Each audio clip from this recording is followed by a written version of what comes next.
La revista de opinión Democracia, con la conducción y dirección de Gonzalo. Nos llevaron todo. Restablecer la democracia. Las leyes violaban la Constitución. Sin amilanarse, sin amilanarse. Este Ecuador amazónico, desde siempre. Combatiremos la corrupción, la de ahora y la de ayer, y la que podría venir. La revista de opinión Democracia, los temas realmente relevantes. Da inicio la revista de opinión Democracia, el programa en el que usted cree. Comenzamos. Gonzalo Rosero, credibilidad incuestionable.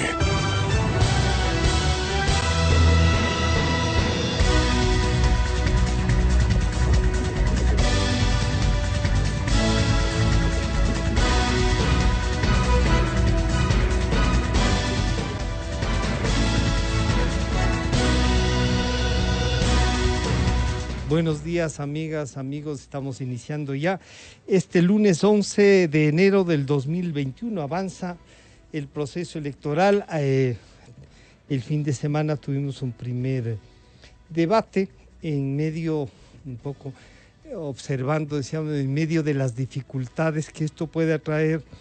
Hay que buscar la forma en que los 16, lamentablemente 16 candidatos puedan presentar sus ideas, su visión sobre el país, sobre lo que puede pasar, lo que tienen como programa de gobierno, que la ciudadanía se acerque, pero también es una responsabilidad ciudadana el buscar cómo acercarnos a los planteamientos y a las propuestas. Los medios de comunicación hacemos lo posible para que esto suceda. Y hoy mismo, hoy en la mañana, tenemos ya la presencia del señor doctor Gustavo Larrea, candidato a la presidencia por Democracia Sí, Listas 20.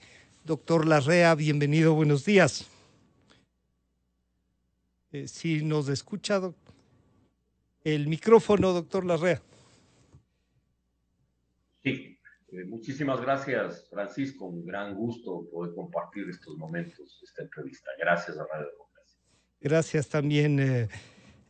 Bueno, la primera cosa es, ¿qué diferenciaría usted entre el gobierno que ayudó hace 14 años a instalarse y el que nos propone? ¿Cómo es una especie de recuperación lo que inició con Correa y Moreno y qué diferencias podría tener la propuesta actual suya? Usted que tiene una carrera política, que no le disgusta que le digan que hace política, porque la hace y nunca ha dejado de hacerla, lo cual se saluda, por lo menos a los que nos gusta que la gente intervenga por el país y haga política, no importa si no podemos estar de acuerdo en todo, pero se moja el poncho y usted lo ha hecho. Algunos pueden decir se ha equivocado algunas veces, otros esa es una propuesta. Las diferencias, doctor Larrea. Creo que como en todo se ha tenido aciertos y también se han cometido errores, desde luego que sí.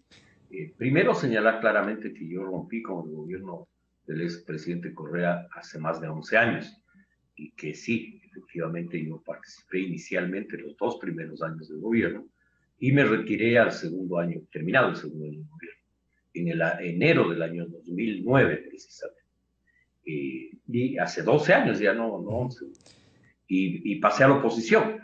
Es decir, y pasé a la oposición incluso cuando el expresidente convocó a la consulta popular para meter las manos en la justicia, y yo me opuse a ello y dirigí la campaña Esta vez no, señor prepotente. Campaña que lamentablemente no tuvo el apoyo de todas las fuerzas políticas de las distintas corrientes. Y digo lamentablemente porque le creyeron el cuento a Correa de que era invencible y que la consulta ya la tenía ganada. Finalmente, en esa consulta, la propuesta de Correa obtuvo el 50.4% de la votación y la propuesta del Comité por el No obtuvo 49.6% de la votación. Es decir, hubo un tácito empate, incluso hubo no hay certeza, de que incluso pudo haber habido metida de mano en el Congreso. Es decir, ¿por qué me refiero a esto? Porque creo que es importante precisar de que mis diferencias con el expresidente no vienen de ahora, sino desde hace rato atrás. Él prometió una revolución ética y le prometió plena independencia de las funciones del Estado y quiso controlar, y llegó a controlar todos los poderes del Estado en un gobierno autoritario. Quiso y planteó que una revolución productiva y no apostó por la producción, la generación de empleo, la multiplicación de los panes. Apostó por la obra pública, que si bien generó crecimiento económico en los periodos del boom petrolero, de los altos precios del petróleo y del enorme endeudamiento externo, no construyó desarrollo económico sustentable. Doctor Larrea, le mintió y le falló al país. Yeah. Esas son las discrepancias de fondo. Y esas discrepancias sí son de fondo, uno podría señalar. Pero usted dice, yo rompí con el gobierno, y el expresidente Correa sostenía que no, que el caso Angostura y esto que después le ha servido a ratos como para, unos casos para atacarlo, otro para identificarlo, lo de Comandante Juan y su vinculación, por supuesto, en algunos casos porque él mismo le pidió que vaya, siendo su ministro de Seguridad. Esa parte no ha quedado muy clara. ¿Usted cree que ya está superada? Si no queda clara para alguien. Claro que Desde sí. luego que sí. Sí, yo he sido un hombre vinculado a la lucha por la democracia y los derechos humanos desde muy joven. Participé activamente en la lucha contra la dictadura militar. En el primer gobierno democrático que se instauró en este país se formó la Asociación Latinoamericana de Derechos Humanos, en el gobierno de Jaime Ross, de la cual fui parte integrante desde su fundación, pese a mi corta edad. Nunca he estado a favor del uso de la violencia, provenga de donde provenga, por la causa que sea. Creo que la violencia conduce a más violencia. Yo soy un hombre de paz, creo en la paz, creo en el diálogo, creo en los grandes acuerdos nacionales y por lo tanto jamás he aplicado en mi vida ni siquiera la violencia verbal, menos otro tipo de violencia. Rechazo la violencia en general. Yo he sido un hombre vinculado a la democracia, por lo tanto a mí se me puede decir comandante de las libertades, de la democracia, de los derechos humanos, del respeto a la libertad de opinión, de expresión, pero jamás en el uso de la violencia. Ahí lo que se intentó fue, por parte del expresidente Correa y de alguna gente, a mi juicio equivocada, de estigmatizarme y de acabar con mi imagen pública. Y fui objeto de una persecución brutal. Y en este sentido creo que los años demuestran con absoluta claridad que el único rol que yo cumplí fue una acción diplomática por la liberación de Clara Rojas y Consuelo Perdomo a través del Comité Internacional de la Cruz Roja. Y el niño Emanuel, por cierto, que el niño Emanuel ya había sido liberado por el Estado colombiano y no estaba secuestrado. Y esa fue la única intervención mía en un acto humanitario y nada más que eso. Por lo tanto, rechazo las afirmaciones del correísmo y del correísmo, ni la practiqué en mi vida entera. Latinoamericana de Derechos Humanos y director para los países andinos. Promoví que el secuestro sea considerado por Naciones Unidas como delito de lesa humanidad y por lo tanto perseguible en cualquier parte del mundo y un delito no prescriptible. Y sigo peleando por eso. Creo que Naciones Unidas debe considerar el secuestro delito de lesa humanidad. Doctor Larrea, planteado así entonces, ¿cómo deberíamos tratar el tema de los derechos humanos en virtud de la migración? Y ahí entonces usemos esto que ha topado usted ya para ver en dónde posiciona el Ecuador en el mundo. ¿Cuál sería su política internacional? ¿Qué le plantea política internacional con derechos humanos frente a estas migraciones que incluso países con grandes dificultades como el nuestro están recibiendo? Y nada menos de un país en el que le recibió usted en su más temprana juventud, doctor Larrea. Sí, más que a mí, a mi padre en la época de la dictadura militar, se retiré a Venezuela. Sí. Terminé el colegio y hice algunos años de estudio en la universidad. Hace unos años 70, en el año 72. Creo que la política internacional tiene que ser una política muy amplia. No se puede ni se debe ideologizar la política internacional. Nosotros como país debemos tener relaciones con los países europeos, con Estados Unidos y Canadá, con América Latina, con Asia, con los países asiáticos, con los países árabes, con Israel, con África, con todos los pueblos y países del mundo, en una agenda muy directa y simple: paz en el mundo, luchar contra el calentamiento global y por tomar medidas que permitan un cambio tecnológico y cultural en el mundo hacia una economía en armonía con la naturaleza, que será desde luego un proceso y no un suceso. La lucha contra el hambre, contra la pobreza y la pobreza extrema, que además son parte de los objetivos planteados por Naciones Unidas. Creo que en eso debe centrarse la política internacional del gobierno. Inclusión social, superación de la pobreza, desarrollo económico.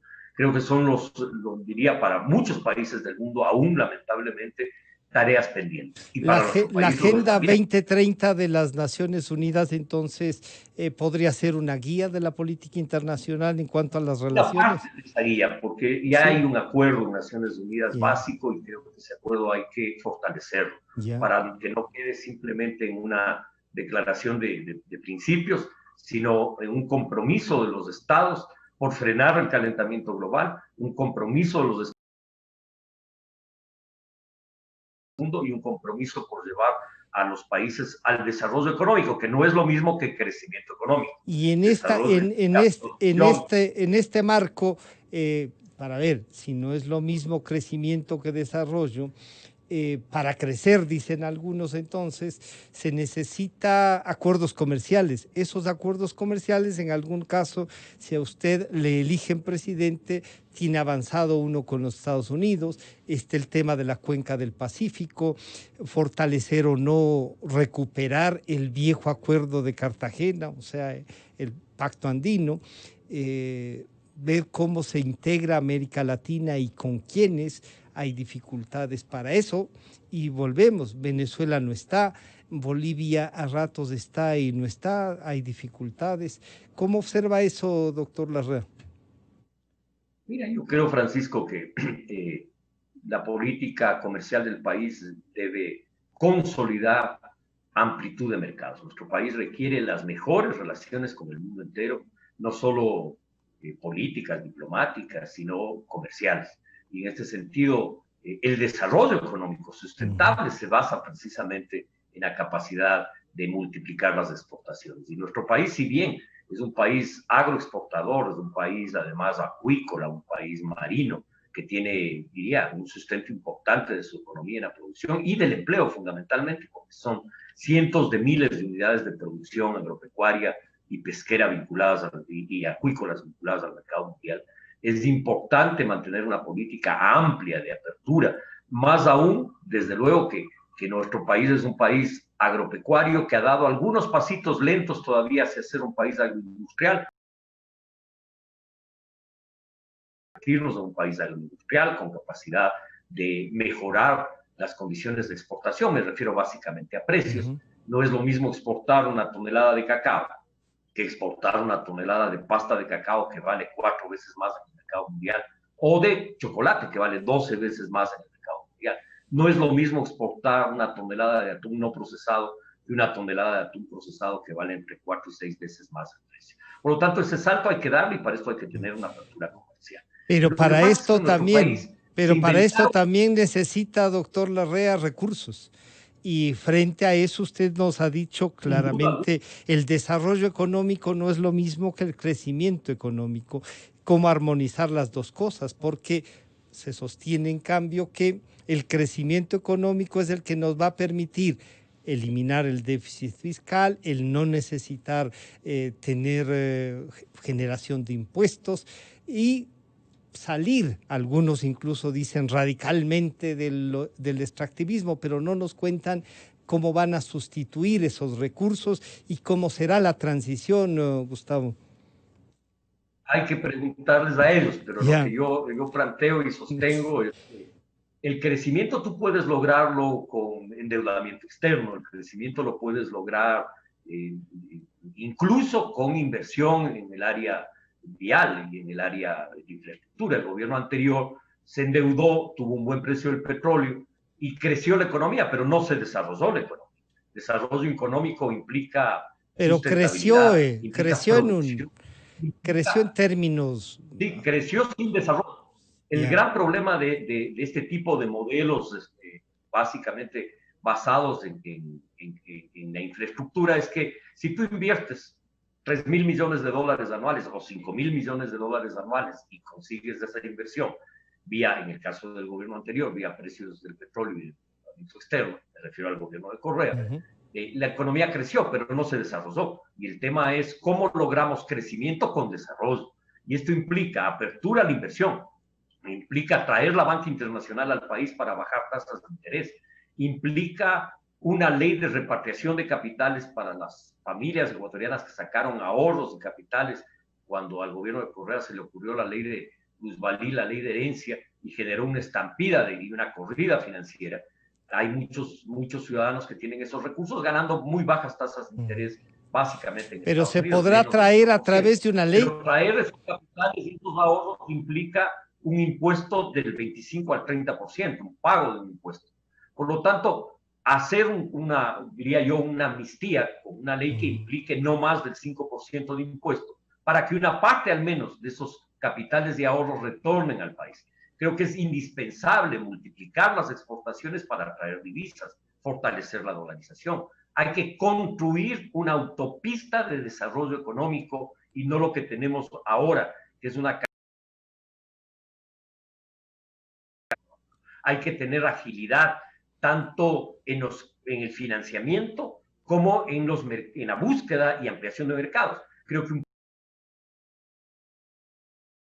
de la Unión Europea, pero no suficiente. Hay que tener tratados y acuerdos comerciales con el mundo entero. Ley para traerlos estos, es más bien una ley que podría promover que esos recursos vengan y puedan ser invertidos, no una obligación de traerlos, porque además, ¿cómo les obligamos a traer? Y segundo... No, esa es una estupidez de algún candidato que plantea que va a obligar, eso no es, eso es un tema, esos son recursos de las familias que los pueden tener en el país que quieran. Hay que estimular que vengan, y para estimular que vengan hay que tener una ley que baje los impuestos, que permitan que esos capitales lleguen. Yo he conversado con alguna gente que sacó su plata por temor y que está dispuesta a traerla, desde luego, pero siempre y cuando no pierda el 25 o el 30% de ese dinero que quiere repartir. Y luego, hay familias que tenían ahorros para comprar departamentos y que sacaron esa plata fuera por temor. Y luego, entonces, luego está el pago de la salida de capitales. Gustavo, y luego está la salida de capitales, ¿sí? El impuesto además, a la salida de capitales. Eso problema que no fomenta, que no fomenta ni ayuda a que esos dineros vuelvan, ni ayuda a la inversión, no ayuda fundamentalmente a la inversión financiera, que es lo que el país... ¿Cómo sustituimos esos 1.000 millones de dólares? Hay que hacerlo gradualmente, no se puede tomar medidas de shock porque eso puede generar problemas en la economía y puede generar nuevas estampidas. Lo que hay que hacer es una economía sensata que estabilice la economía del país y que permita gradualmente retirar ese impuesto en la medida en que gradualmente crezca la inversión. Pero hay que tomar medidas, hay que atraer banca internacional al país y alguna gente dice, no, eso vendrá cuando el país tenga mayor estabilidad. Sí, esa estabilidad ayuda, pero no es solo un problema de estabilidad, es un problema de voluntad política. Desde que el país resolvió restringir el ingreso a la banca internacional sin votarla explícitamente, en los hechos la votó, cuando teníamos más de 10 bancos internacionales en el país hace más de 2 décadas atrás. Hay que volver a tener esa banca acá porque requerimos capital, porque requerimos recursos para la inversión, para la economía y activarla. Requerimos un programa de desarrollo económico que no solo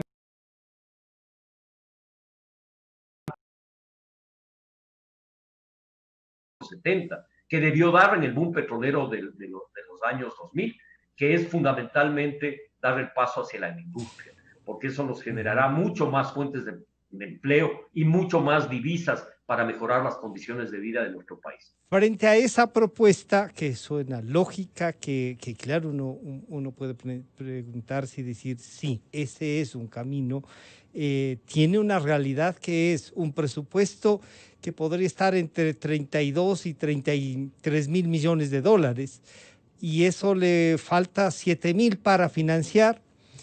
Más allá de la renegociación, tiene un acuerdo con el fondo que avanza y valdría la pena saber si usted profundizará ese acuerdo o le resulta, no sé, recordando su más temprana juventud, inaceptable un acuerdo con el Fondo Monetario Internacional, doctor Larrea. A ver, los acuerdos internacionales, cualquiera que estos sean, en la medida en que protejan la producción nacional, en la medida en que protejan el desarrollo, hay que hacerlos. Y más allá de tu criterio, que es una suposición tuya, además sí. no es que ha sido mi criterio. Eso es lo que estaba acordándome cuando desfilaban gritando fuera el Fondo Monetario Internacional. Bueno, pero diles a los que desfilaban eso, no a mí, sí. yo no he estado en ese desfile al menos. Sí, es decir, yo no tengo esa posición, no la he tenido. Yeah. Yo soy partidario de tener una política económica amplia, una política económica global, no sectaria, no de 5 grados, sino de 360 grados, amplia, muy amplia. Una política financiera con los multilaterales, una política financiera con los estados, con la banca privada del mundo. Hay que tener amplitud.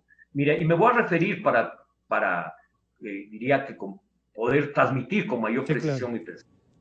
En la década del 70 se promovió la sustitución de importaciones y se creyó que el desarrollo se iba a lograr sustituyendo importaciones. Y no es que la sustitución de importaciones no generó algún crecimiento económico e incluso algún desarrollo. Se generaron más de 30,000 puestos de empleo y eso es un paso histórico importante. Sin embargo, no nos va a llevar al desarrollo, ni nos llevó al desarrollo. Después se les ocurrió que el libre mercado por sí mismo nos llevaba al desarrollo. Y tampoco nos lleva al desarrollo, aunque hay que tener mercados en todo el planeta Tierra, pero por sí mismo no nos lleva al desarrollo.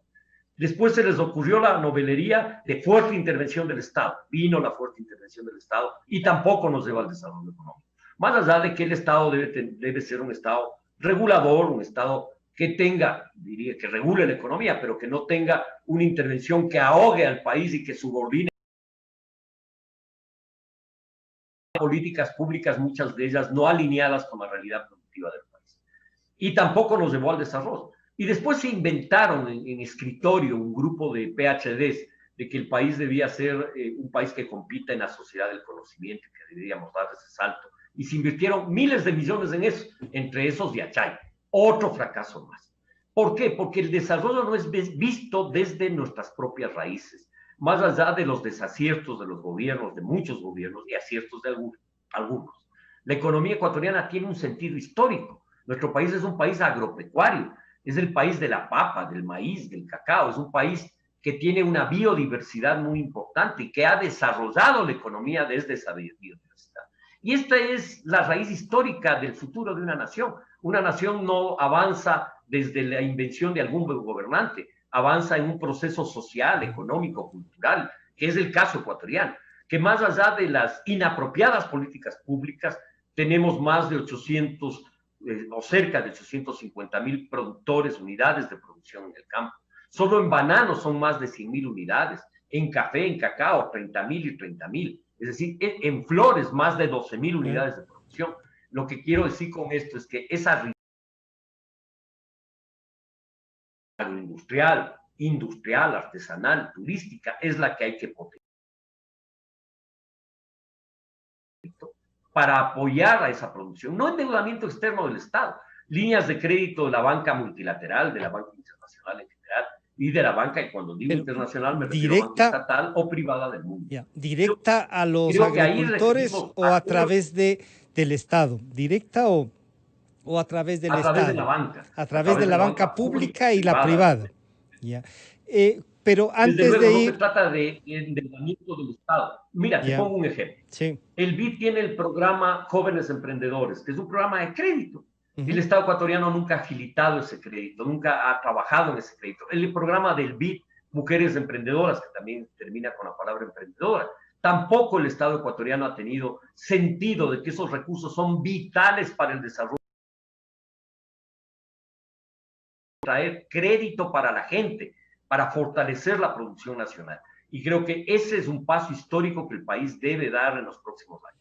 ¿Cómo saltar este bache de los 7.500 millones de dólares que faltan para el presupuesto general del Estado, en donde está educación, salario, salud, la pandemia, Gustavo? Ese es un bache que hay que llenarlo. ¿Cómo hacerlo? Impuestos, eliminación de subsidios. Hay que llenarlo de varias maneras. Una, bajando gastos. La una es bajando gastos, es austeridad. Un Estado austero que cuide cada centavo de los ecuatorianos. Mucha de esa plata se va en la corrupción y hay que tener un gobierno honrado, honesto y un cambio en la legislación para tener una ley de contratación pública anticorrupción y no lo que tenemos ahora, que es un sedazo donde se filtra la corrupción por todo lado. Es la pandemia de la corrupción, la ley de contratación pública. Creo que esos cambios son fundamentales hacerlos para garantizar bajar el monto del presupuesto por un lado y priorizar alianzas público-privadas, priorizar concesiones en obra pública para lograr no solo la inversión que está presupuestada, sino incluso mayor inversión y bajando del presupuesto aquello que se puede contratar con alianzas público-privadas. Lo otro es aumentar los ingresos y esto es muy importante porque en la pregunta anterior tú me hablabas del Fondo Monetario y la sugerencia del fondo de aumentar 2 puntos el impuesto al valor agregado. Creo que no es necesario aumentar el impuesto al valor agregado, lo que hay que hacer es cobrar mejor los impuestos, ni siquiera subir los impuestos. Mira tú lo que pasa en el promedio internacional de cobro de impuestos en relación al Producto Interno Bruto. El PIB ecuatoriano es más o menos 100 mil millones de dólares, este año va a ser un poco menor por la crisis de la pandemia, y nosotros recaudamos más o menos el 17% en todos los impuestos. Es decir, ese es nuestro promedio. Sumado cuando todo. El promedio internacional está... ¿Cómo? Sumado todo, o sea, la mitad del presupuesto general Sumado del todos Estado. IVA, impuesto a la renta, a las exportaciones, importaciones, en general todos los impuestos, del ICE, etc. El promedio internacional sobrepasa el 30% y el promedio de los países desarrollados el 35%. Es decir, ¿qué quiere decir ahí? Que ahí hay una menor recaudación. Y esa menor recaudación se produce porque no hay una cultura tributaria o porque esa cultura tributaria es débil. No creo que podamos aumentar la recaudación de golpe a 30%, pero sí gradualmente podemos aumentarla a través de mejorar la recaudación del IVA. Mira, tan es así que cualquier gestión diaria de cualquier familia ecuatoriana cuando va a hacer una adquisición, una compra pequeña o mediana, le preguntan, ¿quiere o no la factura? Es decir, no hay una cultura de la obligatoriedad de entregar la factura o de pedir la factura. Pero es que ahí hay un problema. Pero hay o no la factura es para aquellos que no tienen todo legalizado, no tienen trabajo, y entonces, claro, entre que me cobren pero el no IVA solo o a no. ellos, porque le preguntan a cualquier ciudadano en cualquier todos, compra, sí. también, desde luego, tú tienes razón, pero no solo es ahí, es generalizado. En el pasado se hicieron algunas experiencias interesantes como la lotería tributaria y dio resultado la lotería tributaria en las 2 veces que se aplicó porque se mejoraron las recaudaciones y se logró generar cultura tributaria. Creo que hay que trabajar en eso, pero hay que mejorar la recaudación del impuesto a la renta, donde hay una evasión, según los expertos, que supera los 3.000 millones. Hay evasión en las exportaciones y en las importaciones, en la sobrefacturación y subfacturación. Gradualmente hay que controlar esa evasión y aumentar el ingreso sin necesidad de los 2 puntos del IVA. En este sentido, es, creo, mucho más útil para el país consolidar la recaudación, mejorarla y de esa manera cubrir parte del déficit fiscal. Y eso podría, si es que es gradual y es hasta generar la cultura tributaria, va a pasar. Por lo menos este año hay que cubrir esos 7.500 millones, Gustavo. Algo vamos a mejorar la recaudación este año, sin duda alguna, porque va a haber además un crecimiento económico ya proyectado por los propios organismos nacionales e internacionales. Es decir, la pospandemia va a implicar un crecimiento. Sin embargo, es posible que tengamos niveles de déficit y que hay que hacer una reprogramación del presupuesto general del Estado. Muy probablemente tengamos que buscar esa forma. Pero hay que también trabajar intensamente en aumentar ingresos. Bajar gastos, aumentar ingresos es vital para la economía. En esto de bajar gastos... Y hacia futuro no tener presupuestos, y hacia futuro no tener presupuestos fuera de la realidad, presupuestos desfinanciados. Hay que lograr como objetivo presupuestos financiados. Y frente a esto, claro, uno de los presupuestos teníamos precio del barril de petróleo a 50, sabiendo que lo programado no llegaba a 40, entonces ahí nomás ya se iba 10% menos de lo que se podía recaudar vía petróleo. Frente a esto, el petróleo, la minería, lo que se denomina este país extractivista. Bueno, eso es lo que tenemos. Frente a esto, ¿qué política? ¿Puede generarse una política de tolerar la ilegalidad, aquello que no está normado, o normar y hacer que funcione por lo menos la parte minera de mejor manera y obtener esos recursos? No para que nos pase lo del petróleo, Gustavo, y frente al petróleo también hay que hacer algo. Desde luego que sí. Sin embargo, vale la pena subrayar pesquera y acuícola.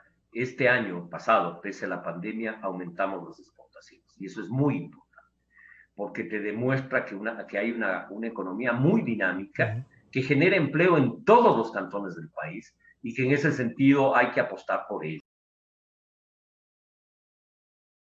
Fortalecer la producción agropecuaria, mejorarla, tecnificarla, alinear la educación para que la educación sea una educación técnica para mejorar la productividad y la producción y avanzar hacia la agroindustria. Creo que esa es una tarea que la nación debe emprender y debió emprender ya hace 50 años que tenemos de atraso. Y en este sentido, ese es un eje económico vital, porque es el eje económico que te permite no solo exportar más de 9.000 millones de dólares, yo en algún momento dije 13.000, me refería al conjunto de la economía sin el petróleo, pero quitando las otras áreas de industria, artesanía, en la producción del mar, acuícola y agrícola, es fundamental fortalecerla. Entonces, soy partidario de algunas teorías que no le ven importancia a la producción en general exportable del país fuera de la petrolera y minera, que es fundamental. Creo que ese es el eje central del futuro de la nación. Sin embargo, además de eso, hay que tener una política petrolera y minera, hay que mejorar la producción petrolera, privadas, inversión para mejorar la inversión, sin inversión. En el caso del campo, discúlpame. Sin inversión no hay cómo, decía. Y en el campo. Desde luego, y el Estado no tiene los recursos para hacer esa inversión. Por lo tanto, hay que tener apertura a alianzas público-privadas para hacer esa inversión. Por ejemplo, hay que recuperar campos maduros, campos cerrados, muchos de ellos todavía útiles y todavía pueden generar recursos, pero eso hay que hacerlo en acuerdos público-privados, en alianzas para mejorar la producción petrolera y mejorar nuestra capacidad de exportación. En el campo minero hay miles, se estima, no hay una cifra oficial, pero se estima que son más de 3.000 mineros artesanales que no están legalizados y que hay que legalizar. La legalización actual es muy compleja, hay que simplificar la legalización en función de, por un lado, controlar que esa producción sea manejada adecuadamente, ambientalmente adecuadamente, pero además porque es una fuente de recaudación importante de recursos. La legalización traerá recursos. Discúlpame. La legalización traerá recursos, entonces. Sin duda, por lo tanto, y es una tontería mantener la situación actual. Es una tontería porque es mantener una ilegalidad cuando lo que hay que hacer es legalizarla y aplicar políticas ambientales graduales para ir mejorando el nivel de producción, productividad y control ambiental. Creo que esos son pasos que hay que dar. Incluso para que quienes hacen esta actividad tengan responsabilidad no solo ambiental, social, tributaria, una responsabilidad con el país, que no sea lo que es ahora, una actividad ilegal que genera además delitos conexos. Y aquello de que no a la minería y le ponen a uno entre el agua y la minería, eso ¿cómo desbrozamos el camino frente a esta que es una propuesta sensata, ¿no? Pero mira, yo te diría, la minería en fuentes de agua, en parques nacionales, en zonas protegidas, ya está prohibida en el Ecuador. En el año 2018 yo mismo promoví una consulta popular para que la minería que pone en riesgo la naturaleza sea considerada simplemente ilegal. Y eso ya está, y esto ya está aprobado por el pueblo ecuatoriano con el 70% de votos. Por lo tanto, no tiene sentido insistir en eso, pero rigor ambiental. Eso sí, pero no se puede decir cierro las minas, cierro el petróleo. Hay que tener una política sensata que permita control ambiental adecuado, pero voy a insistir en lo primero. el eje del desarrollo no está ahí. Esa es la ficción del desarrollo.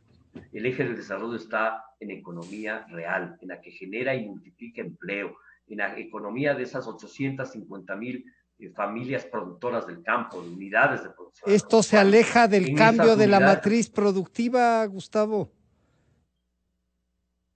Esto implica, diría yo, fortalecer el futuro desde nuestras raíces y no las novelerías de la política económica que nos han llevado de tumbo en tumbo. Implica fortalecer el empleo, implica fortalecer la creación de riqueza sustentable, pero desde luego implica también cambios tecnológicos.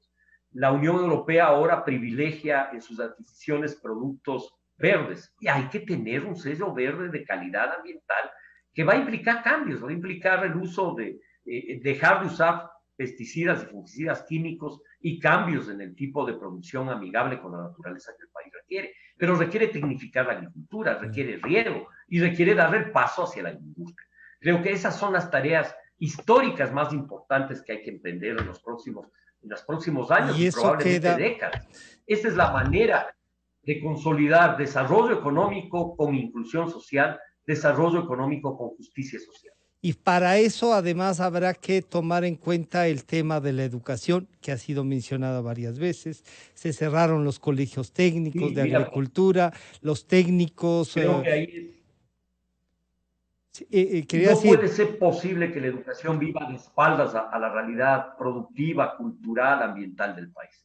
El modelo educativo del bachillerato unificado es uno de los fracasos del gobierno anterior, de los fracasos estrepitosos. ¿Por qué? Porque no solo se cerraron los colegios técnicos, se cerraron los colegios de artes y oficios.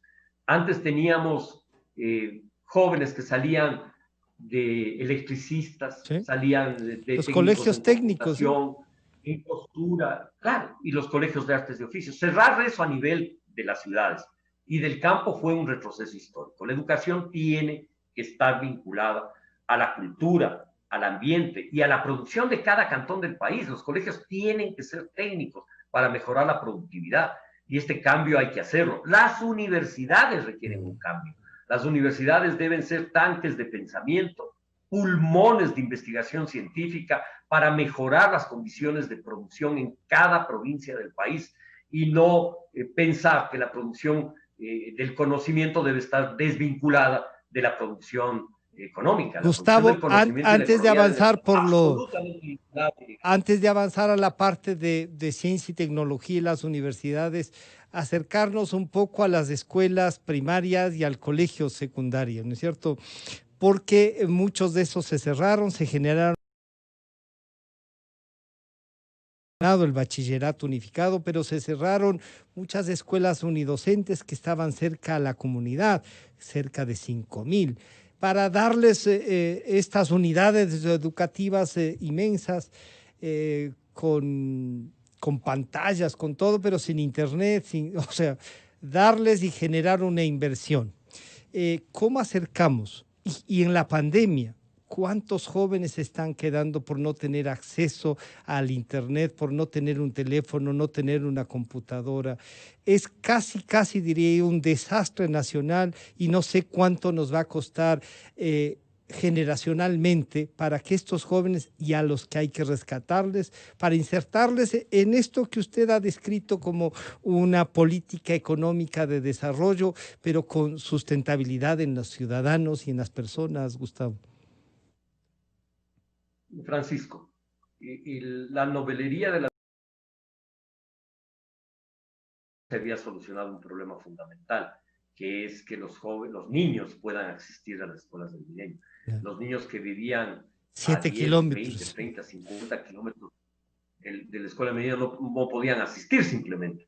Y tenemos una generación de niños, algunos de ellos ya adolescentes ahora analfabetos, que no pudieron estudiar escuela, porque se cerraron las escuelas comunitarias, las escuelas de recinto en la costa ecuatoriana y en la sierra en las comunidades. Hay que reabrir esas escuelas. Algo se ha avanzado, lamentablemente muy poco, pero hay que avanzar aceleradamente en reabrir esas escuelas. Hay que mejorarlas, desde luego, con mejor diría yo, infraestructura. Pero hay que abrirlas, y es preferible abrirlas, diría yo, gradualmente. Es preferible que tener cerradas las escuelas comunitarias. Mira, a veces se confunde que la escuela es un edificio. Un centro comunitario puede ser la escuela, la iglesia del pueblo puede ser la escuela. Así debe funcionar transitoriamente hasta resolver el problema de infraestructura, como una acción de emergencia, para que los niños no sigan, diría yo, en el abandono. Vamos a tener que trabajar una campaña de alfabetización para esos decenas de miles. Abrir las escuelas comunitarias, la novelería ya pasó, es decir, hay que volver a la realidad entonces. Y esa realidad es un país con futuro, Gustavo. Sí, es un país con futuro. Con un futuro enorme. Sí. Tenemos 850,000 unidades de producción agropecuaria, eso es una maravilla, que están produciendo flores, que están produciendo cacao, café, banano, hortalizas, fruta. Es un país ganadero con más de 150,000 ganaderos. Tenemos un país de industriales, tenemos un país de artesanos, un país con una fuerte estructura de transporte público, que la diferencia de cualquier otro país de América Latina, mira tú la experiencia del transporte, con todos los problemas que tiene, y hay que tener una alianza y una claridad en eso. Tenemos 220,000 unidades de transporte con propietario. Hoy hay más unidades de transporte, porque algunos tienen 2, 3 transportes, pero es que fortalecer este tipo de micro y pequeña empresa, dándoles acceso a la seguridad social. Lo mismo pasa en el comercio, más de 120,000 tiendas, que son otro comercio de mercado, donde tienes posibilidades de definitiva de construir una sociedad mucho más democrática en económico. Tenemos decenas de miles de artesanos, cientos de miles de artesanos, industriales, constructores. En ese sentido hay que fortalecer lo que somos, no lo que no somos. No se trata de inventar novelerías, se trata de entender el sentido histórico de esta nación que nos legaron nuestros padres y abuelos y abuelas. Gustavo, ese es el sentido de la nación. alguna vez comentó esto, que suena tan lógico y tan actual, al expresidente, al grupo que gobernaba, les comentó... Al país entero le comenté en el año 2006, a decirles del futuro desde nuestras raíces. Hagamos un cambio en la producción, fortalezcamos la producción, los servicios, el transporte, construyamos una sociedad de propietarios y productores que permite erradicar la pobreza, construir justicia social con desarrollo económico. Y ese fue, diría yo, el proyecto traicionado, el proyecto vilipendiado por quienes traicionaron las ideas de cambio en democracia, que traicionaron las ideas de construir un país productivo, de construir un país con división de funciones del Estado, de pleno respeto a los derechos de los ciudadanos, una democracia contemporánea, una democracia política, social, económica, cultural. Esa es la senda histórica que debemos atravesar. Gustavo, esa senda se ve golpeada. Esa senda se ve golpeada ahora por la pandemia, que habrá que enfrentarla, se requieren recursos. El Ecuador, a veces nos negamos también a reconocer cosas que sí nos salen bien. El Ecuador ha logrado, no digo que ha superado, ha logrado capear, tiene un programa, pero hay que financiarlo también. Ha tenido contacto con la gente del actual gobierno para decir, a ver, esto que no entra en discusión, sino que debe ser un plan de todos, cómo lo están haciendo para yo fortalecerlo y proponer al país a través de esto cómo hacerlo. Francisco, quedó pendiente un tema que me parece por importante favor, sí. cerrar, por favor. Educativo.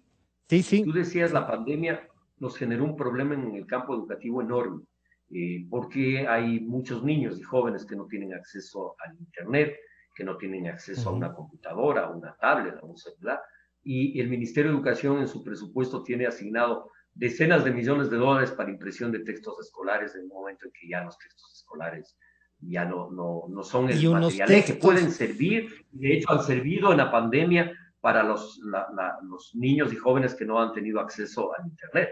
Pero es mucho más lógico invertir en ampliar la red, en llegar a acuerdos con las empresas, tanto públicas, CNT, como con Claro y Móvil, para ampliar la cobertura. Pero lo más importante de todo es que los niños tengan acceso a una tablet, a una tablet que en vez de gastarse en impresión de libros, el próximo año a precios cómodos, pueda entregar este instrumento educativo contemporáneo que es la tablet, que permita que los niños tengan tablet. Es necesario un cambio. La educación no va a ser en el futuro ya solo presencial. Tiene que ser una educación que vincule lo presencial con lo virtual, la educación a distancia, con educación vía internet, telemática, con todas las formas educativas. Y nuestro país tiene experiencia en ese campo. En teleeducación tiene experiencia. En radio. Tiene experiencia en las escuelas radiofónicas. Tiene experiencia en los colegios a distancia. Yo mismo dirigí 2 colegios a distancia. La Corporación Maca, que fue el primer colegio quichua castellano del país bilingüe para población indígena, y el Colegio Solidaridad, que era un colegio técnico que funcionaba en los barrios marginales de Guayaquil y Quito, para formar precisamente jóvenes que puedan impulsar emprendimientos, que solucionen su problema de empleo de manera inmediata. Y en este sentido creo que esa transformación educativa es vital hacerla, que no tiene sentido las prácticas del Ministerio de Educación antes de la pandemia, que hay que hacer un cambio profundo, incluso del propio presupuesto del ministerio, para que los niños y jóvenes tengan acceso a la educación. Y igual en el caso de la juventud y las universidades, gran parte del argumento del examen ser bachiller era tener en cada aula no más de 30 estudiantes y limitar el ingreso de los estudiantes a las universidades.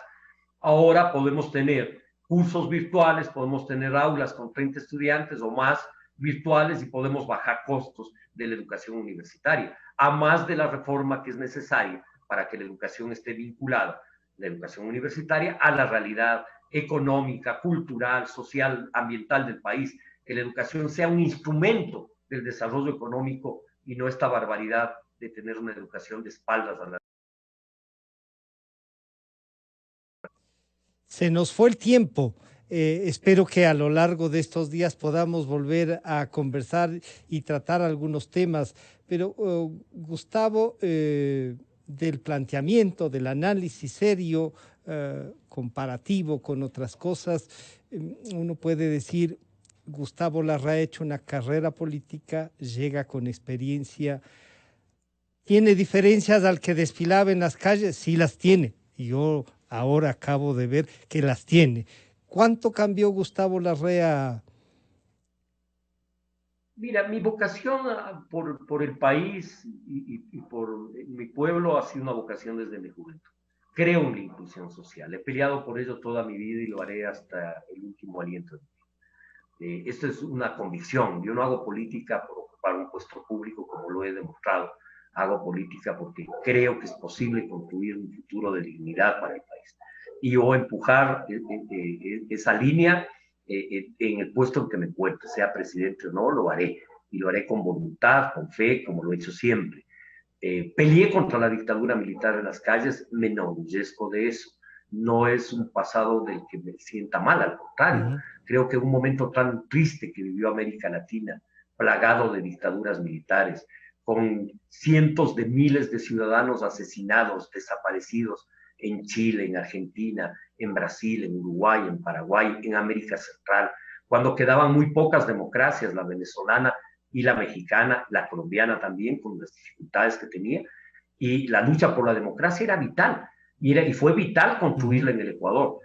Fue vital decirle a la dictadura no, democracia sí. Fue vital que la dictadura se le empuje a convocar a elecciones pese a que las postergaba cada rato y finalmente construir una democracia aún débil, aún muchos pasos que dar, en el sentido no solo institucional, que es vital, fortalecer la independencia de funciones, fortalecer los organismos independientes de control del Estado, de respeto a los derechos de los ciudadanos, de respeto a la ley, pero también una democracia económica, una democracia social y cultural.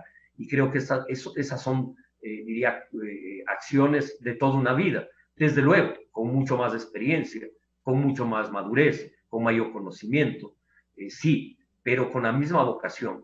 Este país no lo sacamos adelante si no entendemos que sacarlo adelante no es solo sacar adelante a 1000 familias, es sacar adelante a millones de familias que están trabajando, que están produciendo. Un país mayoritariamente honesto, con un grupo de corruptos que asaltan los fondos públicos, pero un país de gente decente, de gente de bien, y tenemos que consolidar ese país, Francisco, sin sectarismo, sin...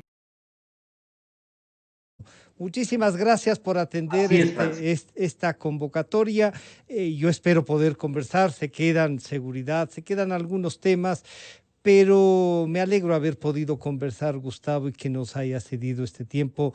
Éxitos en la campaña, buen año. Ha estado con nosotros el doctor Gustavo Larrea, candidato a la presidencia de la República por Democracia Sí, Listas 20. Gracias, Gustavo. Muchas gracias, Francisco. Un gran gusto. Un abrazo fraterno. Muchísimas gracias. Enseguida volvemos. Calidad. Innovación. Completamente democracia. Inicio de espacio promocional y publicitario. En Banco del Pacífico sabemos que el que ahorra lo consigue.